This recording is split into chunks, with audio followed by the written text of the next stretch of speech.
Quando eu era miúdo, e se a coisa era séria, o meu pai dizia-me: temos de ter uma conversa. E agora sou eu que sinto que a seriedade de ter uma conversa contigo me faz avançar. Para falarmos disto que mudou, vamos falar de livros, de filmes, de podcasts, de músicas e de amigos com quem já falámos. E vai ser sério, não vai? Vai, não vai? Vai.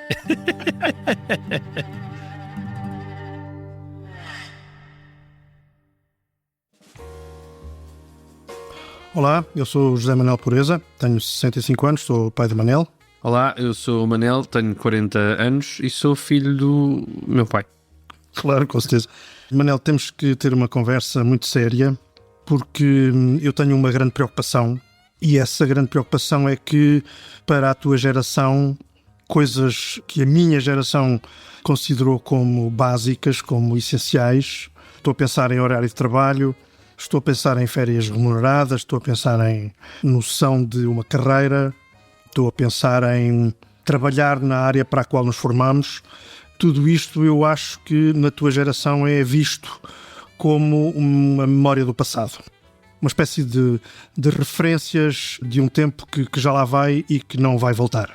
E, portanto, digo isto com um sentimento de perda, ou seja, eu não estou a acusar coisa nenhuma, estou a registar que se verificou esta transformação e que ela é, para mim, penosa e preocupante por duas razões. A primeira é porque a precarização do trabalho, do vínculo laboral, não é a maior parte das vezes, apenas a entrada para a precarização do cotidiano em geral, das relações sociais, das relações pessoais, dos projetos de família, dos projetos de vida. E, portanto, tudo isso está a ser precarizado em desfavor de uma qualidade humana maior, não é?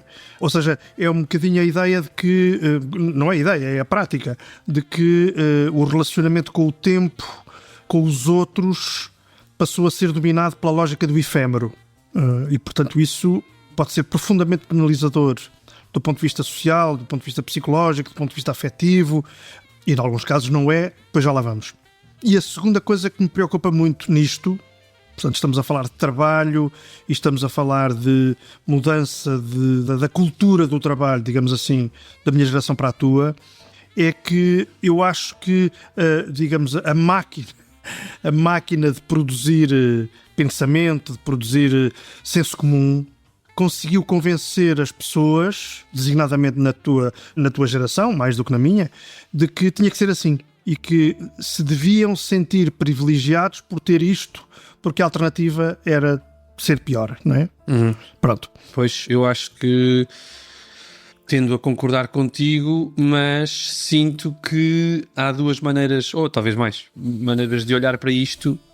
Uma delas assustada e outra delas a obrigar-nos a pensar a sério em como é que não deixamos esta rotatividade que de repente surge na minha geração a ser assambarcada por tipos com segundas intenções, ou seja, com intenções de explorar. Com primeiras intenções De explorar pessoas, porque até um certo ponto eu acho que a visão assustada pode ser ligeiramente conservadora, ou seja, no sentido de tentar manter as coisas como sempre foram. Sim. A carreira por oposição ao desnorte não é de toda a maneira como eu vejo as coisas. Ou seja, lá está, vamos aqui falar sobre coisas bastante pessoais, do curso a sério, que os meus pais me obrigaram a ter.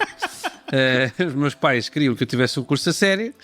E Para quem não se está a ouvir, já está, desculpa, ao nem longo sequer de todos acabei. estes programas ele vai falar disto, sempre tem uma coisa mal resolvida com ele próprio. Não, mas é isto, ou seja, o que eu sinto é que os tempos mudaram, e naturalmente mudaram em todas as áreas, e na área do trabalho também, e aquilo que me preocupa é outra coisa que eu depois vou falar, mas essa questão da precariedade só se verifica a preocupação sobre ela porque de facto há grupos com primeiras intenções de desvalorizar completamente a força de trabalho, a força trabalhadora, com a facilidade de os despedir e de os manter fora da roda, não é? Pronto, ou seja, quando, em boa verdade, se isto fosse pensado a fundo por todos os agentes, empregadores e empregados, e não digo que não seja frequentemente pensado por uns e por outros, para defender o seu cunhão, evidentemente, diria que se fosse bem pensado, humanizaria mais do que desumanizaria. Ou seja, explica lá isso. Neste sentido, a obrigatoriedade de uma carreira pode não ser de toda a minha ambição.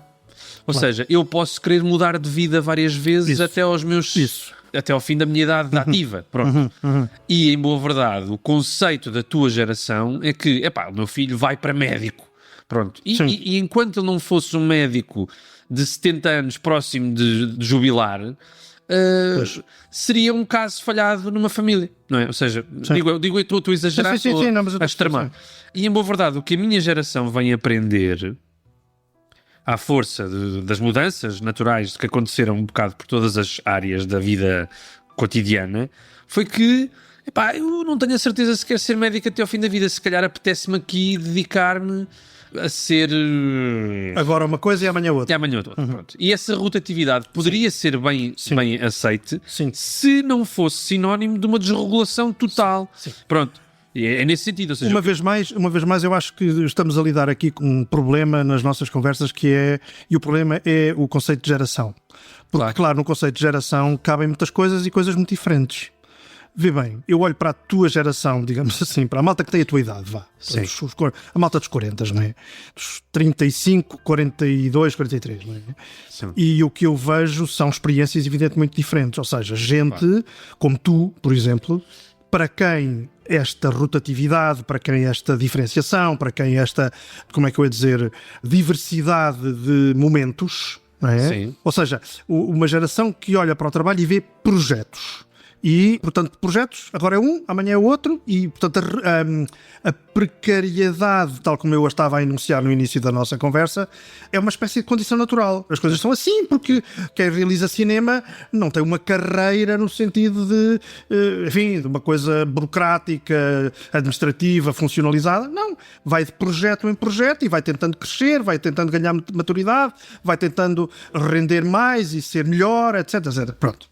Agora, ao mesmo tempo, há uma multidão de malta dos 35 aos 42, 43, por aí, que tem desta mesma precarização uma experiência profundamente penalizada. Horrível, claro, não é? Claro. Ou seja, tu, realizador de cinema, profissional liberal por definição, digamos assim, coexistes com os trabalhadores das estufas de Odmira, ou com os motoristas e os estafetas da Uber, não é? A questão é perceber, é perceber quando é que a minha experiência laboral deixa de ser uma excentricidade e passa a ser, ou seja, fazer cinema, fazer televisão, realizar, não é? Quando é que deixa de ser visto pela tua geração como uma coisa mais excêntrica? Sim. No sentido em que foge aos cânones de curso, assistente, professor, sei lá, não sei como é que é o resto das... Não sei como é que são, mas enfim, nas áreas da carreira como a tua geração entendia. Sim. Ou seja, quando é que deixa de ser uma excentricidade e passa a ser também uma forma... também na minha geração, esta também ideia, este discurso que nós fazemos e que está certo em alguma medida sobre essa espécie de linearidade da formação para o mundo do trabalho, certo, e depois dentro do mundo do trabalho, essa forma de falar das coisas também esconde muita realidade. Ou seja, estamos a falar de gente, como foi o meu caso, que tinha um nível social, económico, cultural, que lhe permitia fazer isso. A grande multidão, a grande maioria das pessoas da minha idade não tiveram nada disso. Aquilo que me preocupa é naturalmente um assambarcamento desta rotatividade pelas piores razões e, portanto, condenando pessoas a ficarem fora da roda. Agora, imagina que essas pessoas que estão hoje fora da roda conseguiam em muito pouco tempo ser readmitidas noutro trabalho e ou seja, e lançarem a vida para outro aspecto e eventualmente até descobrirem a sua própria vocação. Estou a falar de alguém que, vamos supor, só conseguiu fazer até o 12º ano, entrou num trabalho part-time qualquer e naturalmente ou não, enfim, não é feliz a ser caixa do McDonald's e de repente quer muito ir fazer de roadie para uma banda e depois quer muito... Ou seja, se o mercado de trabalho fosse pensado para não deixar ninguém de fora, Sim. O problema é que não é pensado para isso, ou seja, é pensado é pensado sob um lema, se quiseres, escondido, que é muita gente, isto é muita gente, não dá para todos. E o não dá para todos faz com que os poucos que têm trabalho, não é? Em várias áreas destas, acumulem muita coisa. Eu acho que um dos problemas, aquilo que me preocupa hoje em dia, são duas coisas. Primeiro, que a quantidade de trabalho para as pessoas, por exemplo, estou a pensar os meus amigos que são designers gráficos, não é humanamente possível eles levarem com a carga de trabalho que levam, neste sentido. Aquela lógica, e vamos tocar à questão da pandemia, a questão de trabalhar em casa faz com que não haja regras para o trabalho. Ou seja, a rotatividade é uma coisa, e portanto estamos a falar formalmente, o trabalho tem na minha geração esta rotatividade de hoje para amanhã mudarmos de vida. Pronto, mas dentro de cada função que nós fazemos, esta coisa de, não, agora somos muito porreiros porque trabalhamos em casa, lixa muita gente. Isso lixa muita gente que está a tentar precisamente agarrar-se à roda e ficar a girar dentro dela. Sim. Pronto, isso é uma das coisas que me preocupa, que é, há uma desregulação tanto da forma como do interior de cada trabalho. Eu acho que a lei do trabalho, na minha área, por exemplo, a ACT e a lei do trabalho são aplicados, como não são aplicados, como agora dá, agora não dá, enfim, vamos lá ver. Epá, sabes que se não te portares bem neste projeto, não estás no próximo. Mas a tendência geral é essa, não é? Estou a dizer da minha área porque é que eu conheço, mas a tendência geral, não é? Ou seja, é a penalização de porta-te bem neste e não faças muito barulho porque a seguir não tens o próximo. Claro, exatamente. Pronto, isso é um bocado lixado. Outra coisa que é só mais chega para a conversa, é que aquilo que me preocupa verdadeiramente é que há profissões que estão a desaparecer.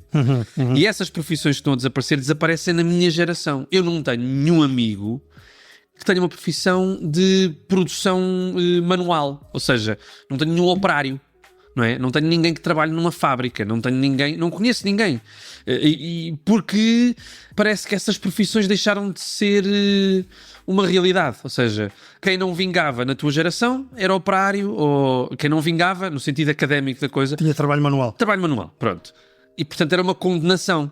De alguma maneira. Eu entendo isso cada vez que olho para a questão da história, etc. Quer dizer, coitados, os mais desfavorecidos trabalhavam nas fábricas. Sim. Pronto. Os outros, os filhos de não sei quem, estavam na academia e hoje em dia são os professores, etc. Os médicos. No meu caso, com esta rotatividade toda, poder-se-ia ter reinventado também estes trabalhos de base. Mas não se reinventaram.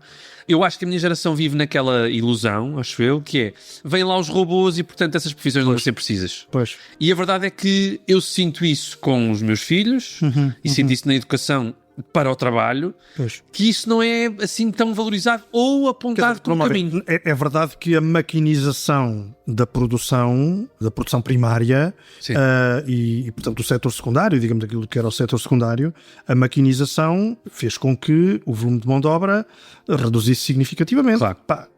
Da indústria têxtil até à indústria de móveis, até, sei lá, todo o tipo de produção industrial, a maquinização e a robotização, precisamente, enfim, retiraram uma grande carga. Portanto, ou seja, quando tu estás a dizer que as profissões estão a desaparecer, houve muitos profissionais, um grande número de trabalhadores que, da minha geração para a tua, desapareceu por força dessa maquinização. Mas há também uma outra coisa que eu chamo a atenção, que é muitas das profissões, muitas das relações com o trabalho de natureza mais penosa são hoje na sociedade portuguesa, como em muitas sociedades, enfim, na generalidade das sociedades europeias, desempenhadas por imigrantes, não é? Que vêm precisamente suprir esse déficit. Mas que já agora queria dizer aqui uma coisa, porque a gente precisa de construir e desconstruir estes conceitos fechados, não é? Na minha geração e até na geração dos meus pais, até, enfim, esta coisa de mudar de vida às vezes tinha aspectos profundamente violentos. Ou seja, o poder, apesar de tudo, sabes, eu acho que o poder discricionário, sim, ou seja, completamente arbitrário das entidades patronais, felizmente, no caso português, a partir do 25 de Abril, foi limitado. Justamente por leis que, em matéria de despedimento, em matéria de relacionamento de direção, de atribuição de funções... Balizaram-se coisas, limitou-se o espaço, não é? Sim. No meu tempo, não diria, porque eu, enfim, tinha 15 anos quando foi o 25 de Abril, portanto eu sou contemporâneo dessas transformações. Mas olhando para o tempo atrás de mim, Pá, o que era mais normal, ou que era muito normal, era o patrão dizer ao empregado: vai-te embora, acabou-se, adeus, tchau. Claro. Não é?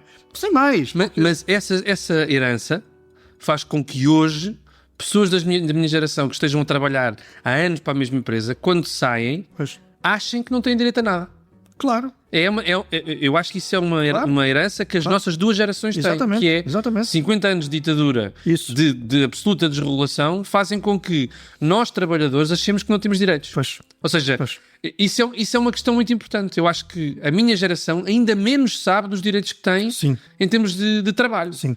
A minha música para esta nossa conversa é um tema do Springsteen chamado Joe Hill, e que conta a história de alguém que de facto existiu. Ou seja, o Joe Hill era um sueco-americano, ativista sindical, que foi fundador de uma espécie de uma proto-internacional dos trabalhadores nos Estados Unidos, e que também ao mesmo tempo era, então, ou seja, ele era um ativista da junção das pessoas para reivindicarem os seus direitos, não é?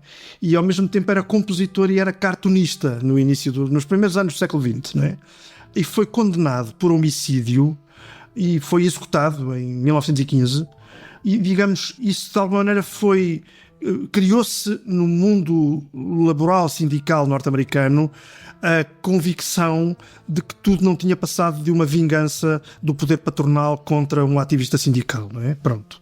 E a verdade é que ele foi executado e, portanto, depois essa construção histórica do Joe Hill como herói, como alguém que serviu de uma forma, enfim, dedicadíssima os direitos dos outros no mundo do trabalho, veio a ser eternizado por um poema do Alfred Hayes que se chama I Dreamed I Saw Joe Hill Last Night, e que é precisamente o primeiro verso da canção, que depois foi interpretada por várias pessoas. Há uma interpretação muito conhecida de John Baez em Woodstock, é das mais conhecidas de John Baez.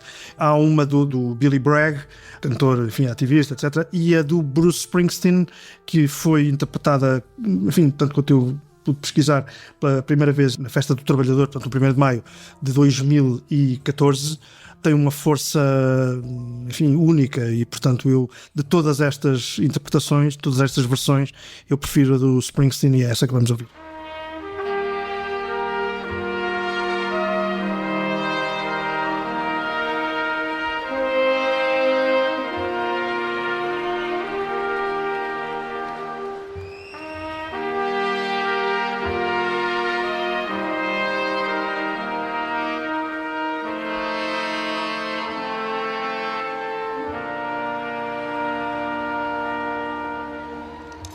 Well, I dreamed I saw Joe Hill last night, alive as you and me. Says I, but Joe, you're 10 years dead.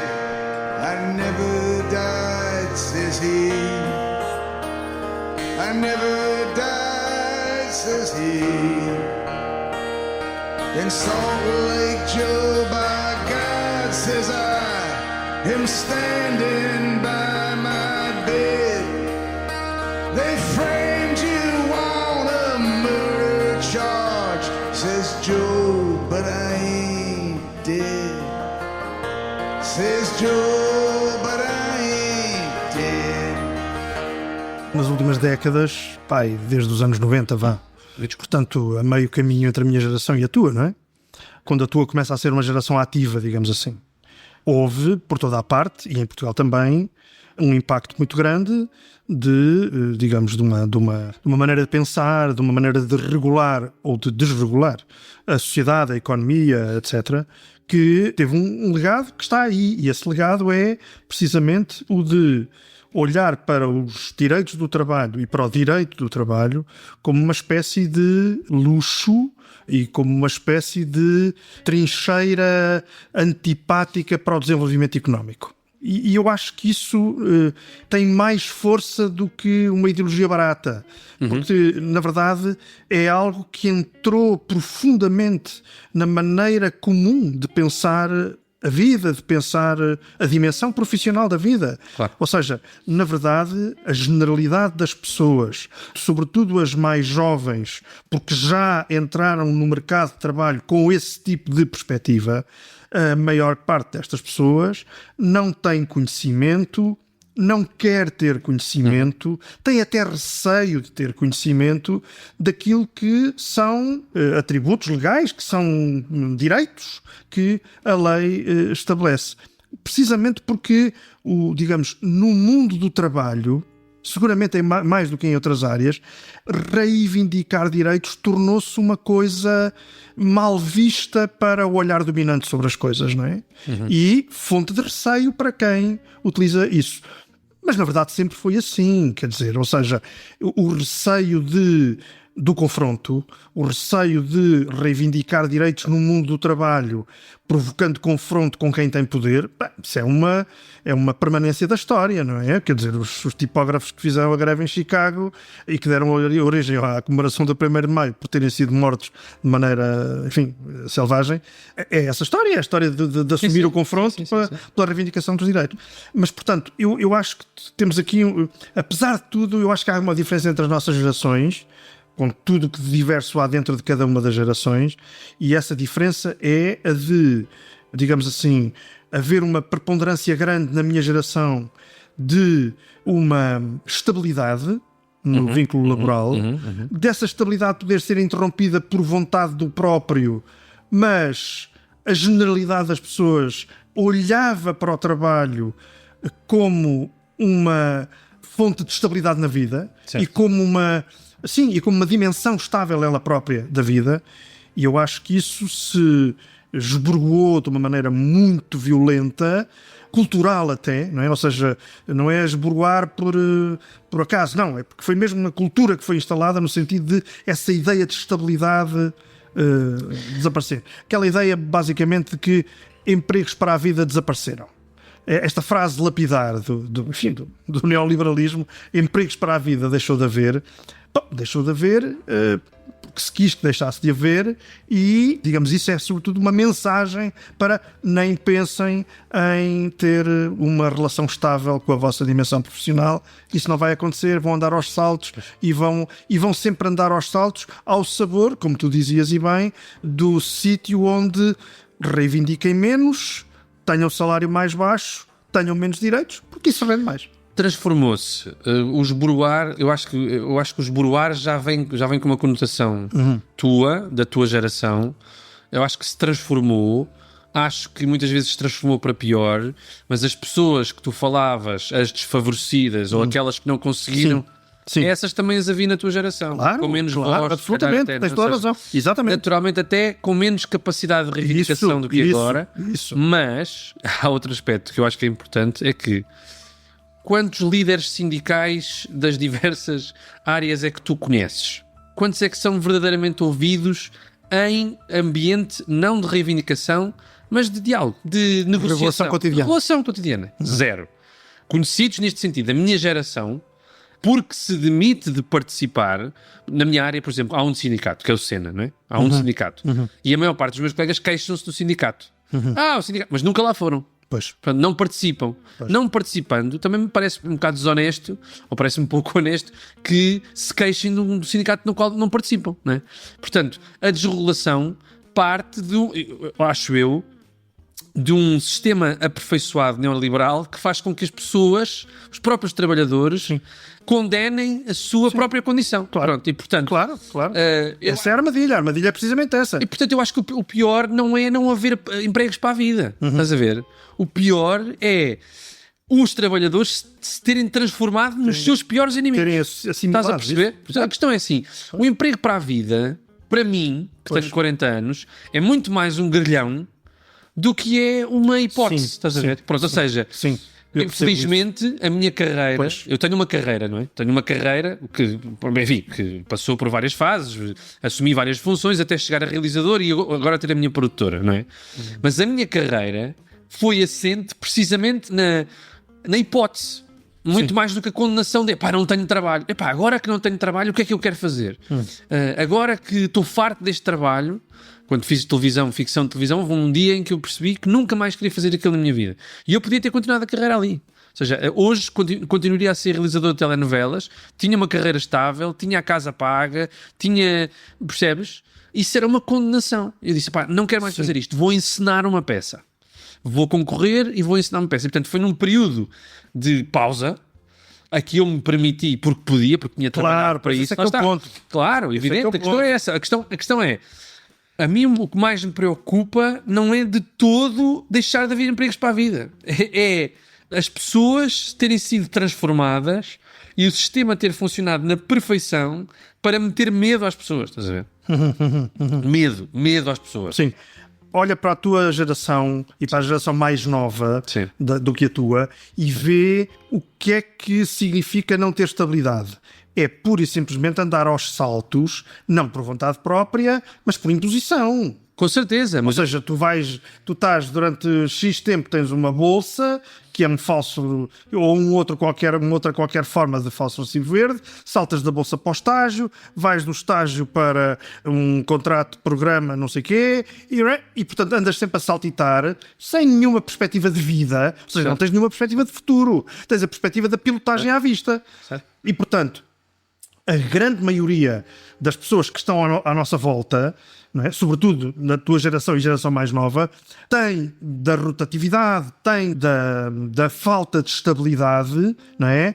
A mais penosa e a mais, como é que eu vou dizer, frustrante, como é que se diz, desinteressante, não é? Tu estás a falar é só uma coisa passa por uma soma daquilo que temos falado até agora, para mim, que é os trabalhadores, todos eles, organizados e sabendo quais são os seus direitos, estabelecerem regras. Certo, mas um dos lados daquilo a que temos chamado agora precariedade e essas coisas é precisamente o combate violento contra o poder sindical. Portanto, mudou significativamente a estrutura do local de trabalho, digamos assim, ou seja, do grande local de trabalho, da grande fábrica, da grande concentração de trabalhadores, que era a matriz da velha forma de organizar socialmente e espacialmente o trabalho, passou-se para uma dispersão, não é? Que é facilitada pelos meios de transmissão de informação, pelas tecnologias da informação, desde logo, não é? Ao ponto de agora, enfim, haver uma grande possibilidade de trabalharmos em casa e mantermos, portanto, uma relação laboral a partir de casa. Portanto, isso muda tudo porque te individualiza, perdes o sentido de comunidade de trabalho. E, ao mesmo tempo, digamos, a estrutura, a entidade coletiva, sindicato, por arrasto, vai ser, digamos, enxustada para o canto, digamos, do desprezo, não é? Portanto, ou seja, deixa de haver esse sentido de comunidade de trabalho. Isto não tem a ver só com precarização, tem a ver com todos os processos de individualização da relação do trabalho, não é? E, portanto, perdendo-se esse sentido de comunidade física, digamos assim, não é? Claro. Experiencial, existencial, evidentemente que o sindicato vai perder. E vai perder porquê? Porque a malta não... É o que eu dizia há bocadinho do Senna. Ou seja, na verdade a malta, cada um está na sua... Cada um está a tentar realizar-se o mais possível ou a ganhar o seu da melhor maneira possível ou outra coisa qualquer, cada um por si. E, portanto, na lógica do cada um por si, não cabe essa coisa bizarra que é inscrever-te num sindicato. Não cabe, quer dizer, não faz sentido, não é? Quando tu há bocadinho dizias que muita da malta que tu conheces na tua área e, portanto, tem mais ou menos a mesma idade que tu ou mais ou menos isso, que essa malta diz mal do sindicato, mas nunca lá foi. Sim. A malta não vai, porque pura e simplesmente isso não faz parte da cultura cotidiana, digamos assim, dessa grande maioria das pessoas. Portanto, quando tu estás a dizer que era bem necessário que houvesse a coragem de criar laços coletivos de proteção dos direitos do trabalho das mais variadas maneiras consoante as profissões. Eu acho que tu tens toda a razão. E digo mesmo, tens mesmo toda a razão. E é tanto mais certo isso quanto é verdade que em segmentos do mundo do trabalho onde quase por natureza não há estruturas sindicais até agora, os estafetas, os trabalhadores por turnos, os imigrantes que trabalham no setor primário, etc. Sim. Onde, portanto, é mesmo cada um por si e ai de alguém que diga ao contrário. Sim. E aqui e além vão emergindo digamos, processos corajosos de construir, já não digo sindicatos, mas plataformas reivindicativas coletivas, não é? Sim. Pronto. Isto tudo para dizer, portanto, que temos que ter o cuidado de não criar, relativamente aos sindicatos nestas áreas, neste turbilhão de mudanças, uma expectativa que penalize os sindicatos. Os sindicatos deixaram de ser culturalmente, socialmente apetecidos por um número significativo de pessoas. Isso é terrível. Mas essa é que eu acho que é a principal mudança. Certo. Ou seja, essa é muito mais assustadora. A individualização e as suas consequências. Pronto, e nesse sentido, às vezes, o discurso político à volta do problema do trabalho continua a reger-se, isso é que é uma das minhas últimas preocupações nesta conversa, continua a reger-se por um formato que já não existe. Sim. Se esse formato já não existe, já não deve ser... Ou seja, o discurso político já não é... Não é só o formato, é a agenda, não é? A agenda, claro. Estou a dizer o formato no sentido mais abrangente. Que é forma e conteúdo, não é? Forma e conteúdo, tudo. E, portanto, nesse sentido, o próprio discurso político é pouco apelativo. Ou seja, eu não sinto que toque nas preocupações de todos os trabalhadores. Deve ser difícil, fazer isso, não é? Portanto, o que eu sinto é que o próprio discurso político, na minha área especificamente, então é mesmo difícil que acerte. Sinto é que, para a minha geração, continua a tratar o trabalho com as regras de há 40 anos atrás. E o trabalho já não tem essas regras. Não tem essas regras mesmo, ou seja, tem outras regras que estão na cara de toda a gente, sobretudo aqueles que sofrem e que sentem que andam a saltar de um lado para o outro, e que nós ainda estamos a tentar estabelecer regras para os trabalhos estáveis. Sim. E isso é uma coisa um bocadinho difícil de engolir. Sim. E portanto a geração que tem agora 40 anos, eu tenho muitos amigos que são casos de sucesso nas suas profissões, mas que passaram por 5 profissões antes, que foi de tentativa e erro, e que alguns deles sofreram muito com isso, outros mudaram de país, à procura, eventualmente, de uma estabilidade, nessa hipótese de mudança. Eu senti muito isso, sobretudo na dimensão de investigação científica à qual estou ligado. Por uma razão, em Portugal, a criação de uma rede de investigação científica, de uma base mínima de investigação científica no país, foi, digamos, já muito recente, e o nome do José Mariano Gago está muito associado a isso. E o que aconteceu foi que os nossos centros de investigação, a pouco e pouco, foram incorporando malta mais nova, portanto que estava, digamos, no seu processo de formação avançada, em mestrados, doutoramentos, etc. E essas pessoas entram para, digamos assim, para a vida cotidiana dos centros de investigação, dos institutos, dos laboratórios, etc., numa situação de precariedade que tinha um nome, bolsa. Exato. Ok? Exato. Pronto.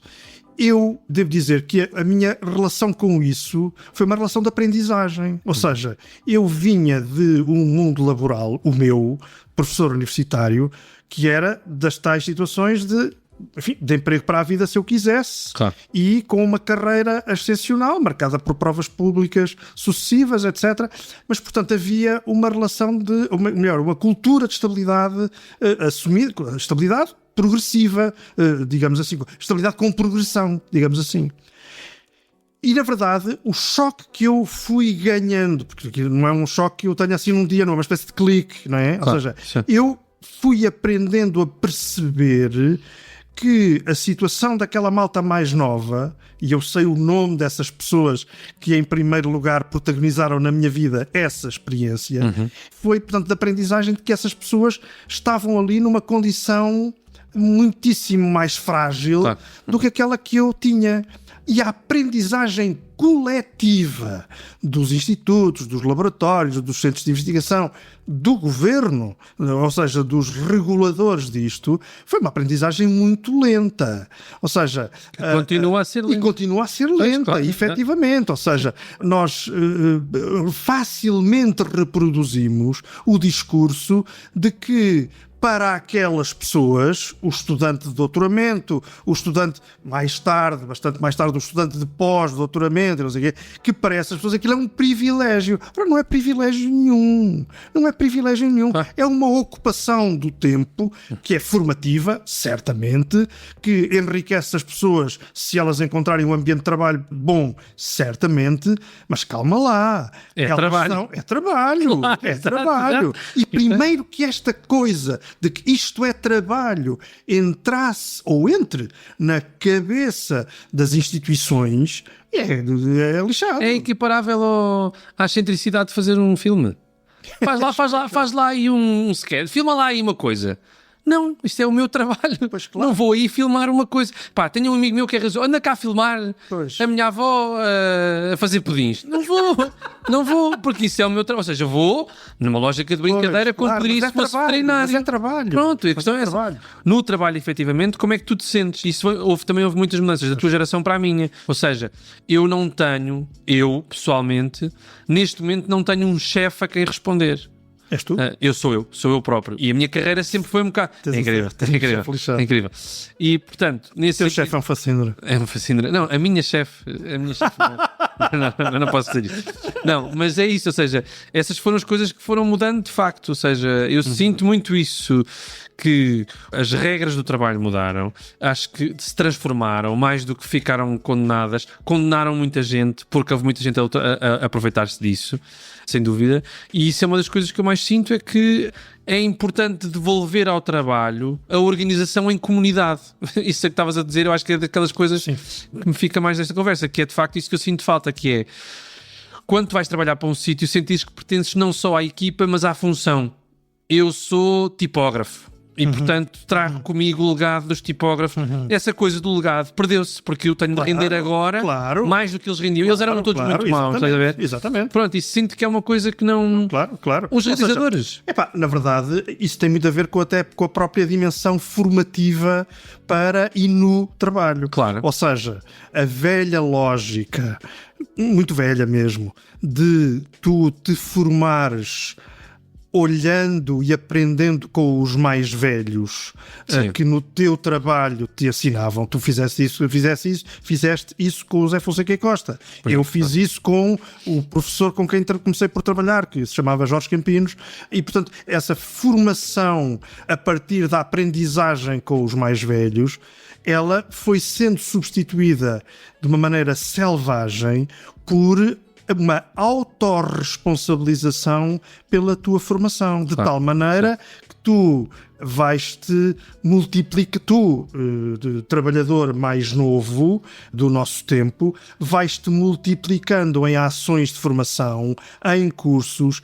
em seminários para o qual tens um certificado que juntas ao teu currículo e vais-te formando, e depois vem aquela coisa que é verdade, mas que aqui é aplicada de maneira muito perversa, que é aquela coisa da formação ao longo da vida. Pois claro, mas esta ideia de autorresponsabilização de cada um pela sua formação é uma das expressões da individualização. Sem Ou seja, dúvida. tu isoladamente tratas da tua formação e olha, desunhas-te. O que é promovido é Perdes sentido de que alguém, portanto. que o trabalhador passa a ser uma caderneta de cromos, não é? Sim. Pá, já tirei estes cursos todos, é uma coisa que os atores. Claro. Eu fui tirar um curso para fazer de estátua no Bahrein. Pronto, o gajo é bom, teve lá fora. Pois. E não é. Por causa disto, eu trouxe neste programa, trouxe uma música que também tem a ver com o meu fascínio pelo meu trabalho, pronto, e que tem a ver com mistério. Tem a ver com mistério porque eu acho que o trabalho é um bem, uma benesse. Poder trabalhar em si é uma benesse. Ou seja, acho que é uma coisa boa que nos acontece. Apesar de, há muitos anos atrás, ter tido uma conversa com um amigo que dizia: trabalhar não é natural. E de facto ele é capaz de ter razão. Trabalhar não é natural. É mais natural que um gajo fique deprimido em casa sem fazer nada. E portanto arranjamos o trabalho. Não vou fazer nenhum comentário. Exato. E portanto, trouxe uma música de um senhor que é muito mais da tua geração, mas que a minha geração, ali por volta dos anos 96, 97, passou a usar como sendo os gajos que gostavam de música e os gajos que não gostavam assim tanto de música, que é uma música do Tom Waits chamada What's He Building in There?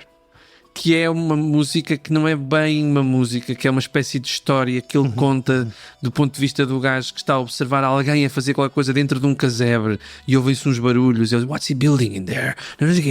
Vai contando uma história de mistério, que é muitas vezes a maneira como eu olho para as pessoas no trabalho. Ou seja, eu lembro-me do meu trabalho, o dia em que eu me apercebi que era o trabalho da minha vida foi numa publicidade espanhola, eu era assistente de realização e olho à volta e de repente a praça do município de Lisboa estava a ficar sem sol e o diretor de fotografia, que era um espanhol chamado Rafa, diz, não, temos de trazer, tragam, não. E de repente ninguém percebeu, ou seja, eu não ouvi e de repente chega um caminhão com uns projetores gigantes e era dia outra vez na praça do município e eu estava a ver tipo 1000 e tal pessoas a mexerem-se de um lado para o outro, porque eram 600 figurantes, mais equipas, mais uma série de coisas. Mas é gigantesco. E olhei para aquilo e o mistério de What's He Building in There ganhou uma expressão definitiva para a minha vida, do meu trabalho.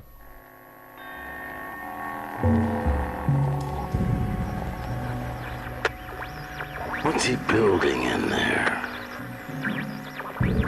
What the hell is he building in there?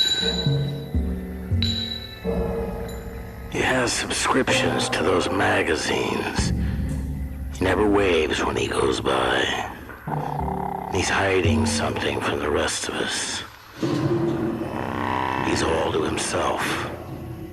I think I know why. He took down the tire swing from the pepper tree. He has no children of his own, you see. He has no dog. He has no friends. And his lawn is dying. What about all those packages he sends? What's he building in there? With that hook light on the stairs. What's he building in there? Sim, tu tens razão, essa coisa do mistério do o que é que aquele tipo está a fazer. Não é? Essa descoberta da capacidade do outro ou da outra de fazerem coisas, de produzirem coisas. Não é? Vais confessar agora o teu vício em ver vídeos de gajos a fazerem coisas em madeira. Coisas em madeira. Eu tenho isso. O algoritmo percebeu que eu não tenho jeito para fazer. Não tenho jeito de mãos nenhum. Sou um completo trengo em matéria de bricolagem. E por isso... Então fornece-me sempre... cada dia são pelo menos 3 ou 4 vídeos de pessoas que levam para o torno de madeira troncos autênticos e os transformam em objetos suaves. Isso é fantástico. What's he building there? What's he building in there? Não deixa de ser curioso que tu escolhes uma música de um gajo que tem uma banda atrás e eu escolho a música de um gajo que está sozinho com piano e com tubos. Lá está. Tu és do tempo da individualização. Sou do tempo da individualização. Estava a pensar nisso, exatamente. Não, e olha que é bem verdade que a E Street Band é um sindicato. assumida pelo Springsteen e pelos outros. Sim. Como sendo uma estrutura coletiva. Isso claro, exatamente. Verdade. Sim, pronto. Absolutamente verdade. Portanto, fica claro que somos coerentes neste podcast. Só para os nossos telespectadores. Telespectadores, se vocês soubessem o que aconteceu neste programa, uma rebarbadora. Vou só passar aqui um pequeno excerto. Não. Está proibido. Este nosso podcast pode ser ouvido por quem quiser. É da sua inteira responsabilidade ouvir este podcast. Coitados. É uma primeira temporada do Temos de Ter uma Conversa. Eu sou o Manel Pureza, sou filho do Zé Manel Pureza, que está aqui à minha frente, e despedimos-nos com amizade. Até ao próximo programa. Até ao próximo programa. Adeus, com licença. Podem desligar. Não, tu primeiro. Não, tu primeiro. Vai. Não, desliga tu primeiro. Vá. Não, desliga tu. Anda lá. Vá, beijinhos. Desliga tu primeiro. Fiquem bem, sim. Adeus. Com licença, sim. Agora tenho de ir. Adeus.